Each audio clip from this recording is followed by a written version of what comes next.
Good morning, students. You are welcome in the fourth chapter of Science Solids, Liquids, and Gases. Part 1. In this part of this chapter, our learning outcomes are states of matter and change of states. First one, matter. All things take up space and have mass. And any substance that has mass and occupies space is called matter. So, solids, liquids, and gases are the three states of matter. All matters or substances is made up of small particles. So, these particles are arranged in different ways in solids, liquids, and gases. So, let's see one by one. First one, solids. Solids are substances in which the particles are packed very close to each other.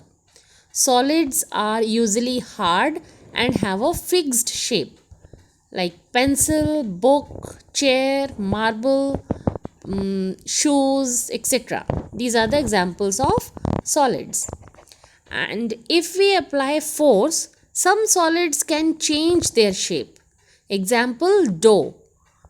Dough can be rolled out into chapatis and interesting shapes can be made out of clay. Some solids on applying force can be bent or broken. Now liquids. Liquids are substances in which the particles are not very closely packed. Unlike solids, they have no fixed shape and can flow. They take the shapes of the container they are poured into. Water, milk, and juices are example of liquids. If we pour some orange juice into a glass, it will take the shape of the glass.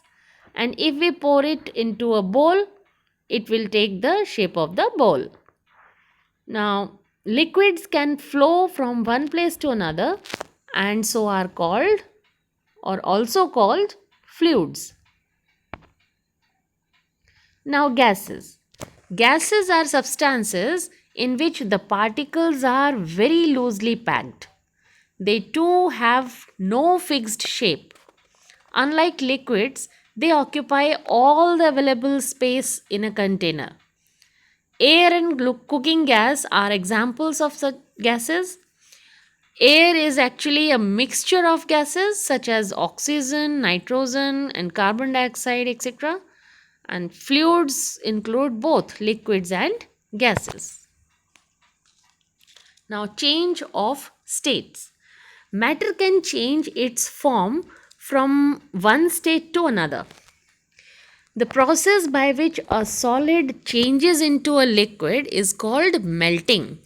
When you take out an ice cube from the freezer and leave it at room temperature, you will see that the ice starts to melt into water.